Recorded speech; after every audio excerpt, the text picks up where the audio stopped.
Vous écoutez Indépendance financière et hypothèque, où l'endettement est à éviter, l'épargne est à l'honneur et où la maison complètement payée remplace la voiture de luxe comme symbole de richesse. Je suis Frédéric Lacharité, courtier hypothécaire à Montréal et au Québec. Je veux vous aider à prendre le contrôle de vos finances, à transformer votre vie. Je vous transmets ma formule pour atteindre l'indépendance financière.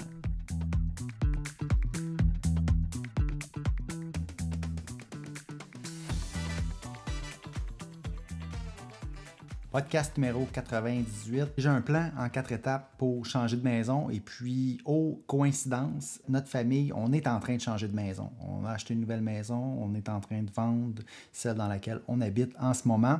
Lorsqu'on écoute le podcast Indépendance financière et hypothèque, je vous dis souvent, la façon d'acheter une voiture, c'est quoi? C'est qu'on va regarder ce qu'on a réussi à épargner, puis on va se limiter à ce montant-là pour acheter notre voiture. Si c'est une voiture à 500 $, ben on va y commencer par une voiture à 500 $, et puis on va rouler avec ce qui est possible d'arriver avec l'argent, OK? Versus la façon facile, c'est-à-dire d'aller se chercher un paiement de voiture. Donc ça, on veut éviter ça à tout prix. Les locations, les paiements de voiture, on veut éviter ça. On va plutôt vouloir épargner. Puis ça, c'est le montant qu'on peut mettre sur une voiture, OK? Sans aller avec le crédit, c'est la façon pour moi d'aller vers l'indépendance financière, d'accumuler, de s'enrichir. C'est la base. Ensuite, pour aller étudier, par exemple, on va appliquer les mêmes principes. On va s'en tenir à ce qu'on a comme argent. Peut-être nos parents peuvent nous aider pour aller étudier. Peut-être qu'on peut travailler pendant une période de temps, s'accumuler des sous, puis ensuite payer pour nos études. Premièrement, ce qu'on va payer comme études, on va prendre des bien meilleures décisions d'achat, on va prendre des bien meilleures décisions d'école, de collège, et on ne va pas... le crédit, c'est facile, OK? On va l'obtenir, puis après ça, on va dépenser ça avant même d'avoir commencé à travailler et comprendre la valeur de notre temps, de notre travail. Extrêmement dangereux d'aller vers le crédit. Il y a une façon, là, recommandée de s'acheter une voiture, d'aller étudier, ensuite d'acheter une maison. Là, je skip cette partie-là, OK, pour acheter la maison, j'en parle souvent. Là, aujourd'hui, je veux parler de quelqu'un qui veut changer de maison, c'est-à-dire qui veut en acheter une nouvelle, vendre son existante. Ça serait quoi la façon, indépendance financière et hypothèque, de changer de maison? OK, je vais y aller là, rapidement avec les 4 étapes. Étape numéro 1, ce serait de vendre la maison existante. On commencerait par ça. Avant même de commencer à regarder où est-ce qu'on va habiter, qu'est-ce qu'on va acheter, moi, la première étape, ce que je voudrais régler, c'est, OK, notre maison, on va se concentrer sur maximiser sa valeur, s'assurer d'avoir le prix du marché de notre maison, OK? Donc, on va faire une mise en marché, on va faire le ménage, on va bien présenter notre propriété, notre bien immobilier, on va faire peut-être des petites réparations nécessaires avant de la vendre pour que ce soit le plus attirant possible. Pour avoir le prix du marché, on doit fournir une propriété qui est clé en main. C'est ce que les gens recherchent. C'est là qu'on va aller chercher la valeur de notre propriété. C'est lorsqu'on va avoir une propriété clé en main. OK? On peut demander à un courtier immobilier de nous aider pour faire ça. Ensuite, on va déterminer un prix de vente. On va vendre la propriété. On va savoir exactement. On va voir aussi avec la commission du courtier combien il nous reste net après tout ça. Ça serait l'étape numéro 1. Avant de changer de maison, on va commencer par vendre. Comme ça, on a une idée exacte du montant qu'on a pour acheter notre prochaine maison. OK? L'étape numéro 1. OK? Puis il n'y a personne qui fait ça en passant, puis je vais en parler plus tard, là, que ça, ce serait la façon indépendance financière et hypothèque. Puis je vais même vous dire que moi, c'est pas ça qu'on a fait présentement, là, ma famille et moi, on n'a pas fait ça dans cet ordre-là, mais sur le podcast, moi, je l'ai fait de cette façon-là il y a 6 ans, lorsque j'étais seul propriétaire de mon condo, je l'ai fait dans cet ordre-là. Okay? Puis moi, je recommande de le faire comme ça. C'est la façon indépendance financière et hypothèque, c'est-à-dire pour ne pas s'endetter, pour vraiment avoir la meilleure situation financière possible. Étape numéro 2, on va établir un budget d'achat. OK, puis ça va partir du montant net qu'on reçoit de notre propriété, combien il nous reste dans nos poches. Ensuite, on va regarder notre épargne parce qu'il est possible que la maison qu'on veut acheter, ce soit un upgrade. Tu sais, dans la vie, souvent, on va rarement en reculant. Ça se peut qu'on soit arrivé plus tard dans notre vie puis qu'on soit prêt à diminuer notre espace ou qu'il y ait des situations spéciales qui font en sorte qu'on veuille diminuer notre train de vie, diminuer notre espace de vie, par conséquent, diminuer la valeur de notre propriété. Donc, on voudrait s'acheter peut-être plus petit. Mais dans la situation que je parle en ce moment, c'est qu'on regarde peut-être pour acheter plus cher. OK? On parle d'un upgrade, on parle de monter sur l'échelle de la propriété. Donc là, on va regarder combien qu'on peut obtenir net de la vente de notre propriété après la commission du courtier, après avoir fait tous les frais possibles et inimaginables, combien il va rester vraiment dans le compte de banque.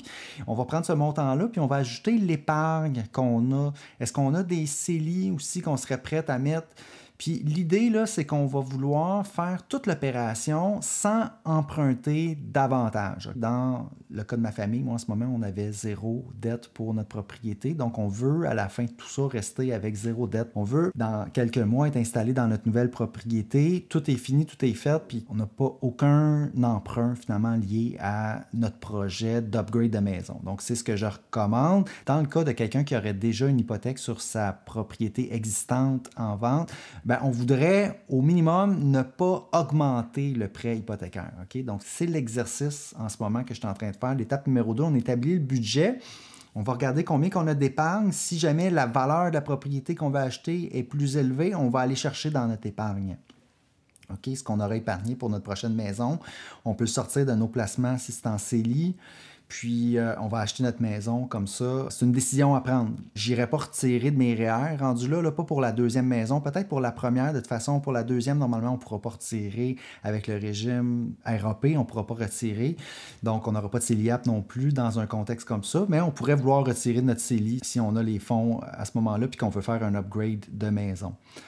Ensuite, ben, on va calculer, on va se faire un budget, on va établir les frais de démarrage, inspection, toutes les améliorations qu'on va vouloir faire dans la maison. Ça, c'est surtout une fois qu'on voit la propriété, ben, on peut essayer de déterminer, OK, quelle rénovation qu'on va vouloir faire. Puis là, essayer de tout calculer au complet, taxe de mutation, pour, comme j'ai dit, s'assurer qu'on va faire le projet vraiment à l'intérieur du budget, puis on ne va pas l'emprunter plus. Troisième étape, ça va être d'acheter la maison, une fois qu'on a notre budget. Moi, je recommande vraiment chaudement de prendre un courtier immobilier pour nous aider avec l'achat. C'est ce qu'on a fait dernièrement, et puis quelle expérience incroyable qu'on a eue. Je ne le regrette pas d'avoir demandé l'aide de, je vais dire son nom, Sandra Girard. Ça a été un vrai charme, ma conjointe. On l'a tous les deux adoré. Puis c'était vraiment très agréable d'acheter une propriété avec elle. En même temps qu'elle est super fine, elle voit tout, elle pense à tout. Et puis ça nous libère vraiment. On peut se concentrer sur, OK, notre projet d'achat, on peut vraiment... Puis elle nous guide étape par étape sur le processus et rend le tout vraiment plus facile et moins stressant. Donc vraiment, je le recommande de faire affaire avec un courtier immobilier acheteur.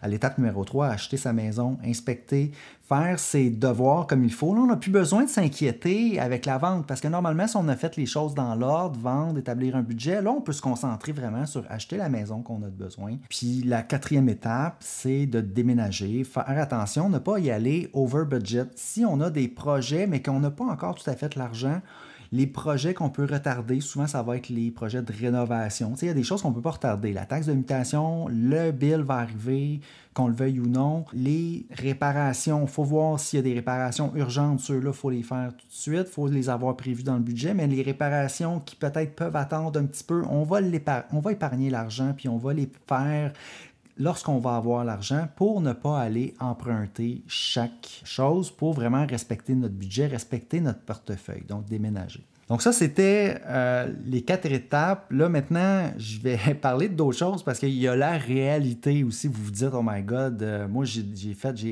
changé de maison puis je n'ai pas fait ça dans cet ordre-là. Et puis, je vous dirais que c'est normal. Et puis, nous, on ne l'a pas fait en ce moment dans cet ordre-là.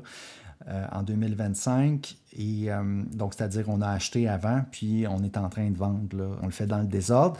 Je l'ai fait, par contre, moi, quand j'étais seul, quand j'étais célibataire avant, quand j'ai rencontré ma conjointe, puis qu'on s'est acheté une maison ensemble, j'ai vendu mon condo et puis on a acheté le nouveau condo par la suite. Donc, je l'ai fait dans cet ordre-là. OK?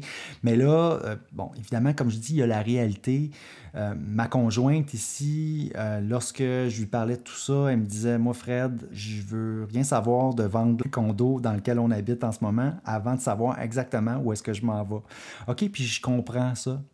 Je comprends absolument ça. C'est difficile de faire le saut, de vendre sans savoir où est-ce qu'on s'en va.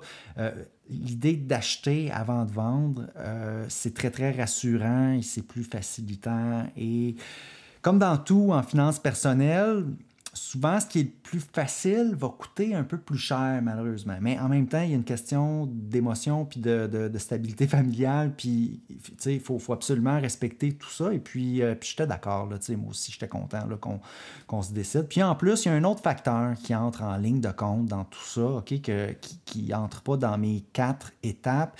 C'est, est-ce qu'on est dans un marché vendeur ou un marché acheteur? Si en ce moment, on est dans un marché vendeur, ça veut dire que vendre est plus facile que acheter. OK? Un marché vendeur. Puis là, en ce moment, c'est à peu près, il y a un équilibre, mais peut-être qu'il penche vers les vendeurs. Donc, effectivement, acheter, c'est plus difficile. Donc, on aurait tendance à vouloir faire ce qui est plus difficile en premier et cela fait beaucoup de sens. OK? De faire ce qui est difficile en premier pour se laisser ce qui est le plus facile à la fin. Donc, il y a cet aspect-là.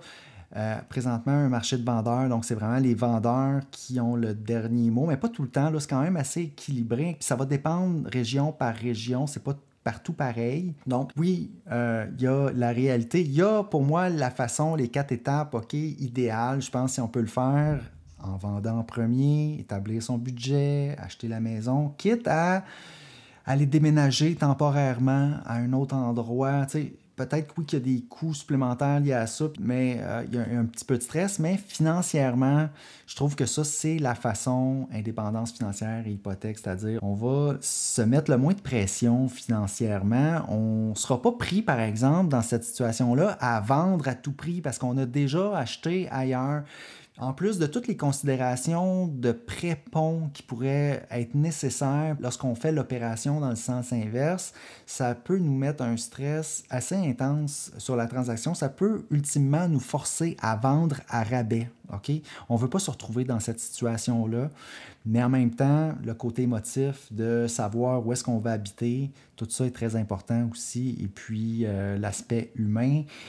Et je suis très conscient et c'est pour ça qu'aujourd'hui, je voulais parler de changer de maison en 4 étapes, la façon indépendance financière hypothèque. Évidemment, c'est la façon, selon moi, optimale, mais il y a la réalité après ça qui entre en ligne de compte.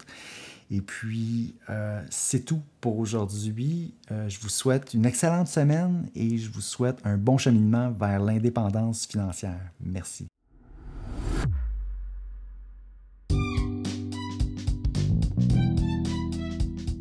Alors, si vous avez apprécié l'émission, je vous invite à vous abonner.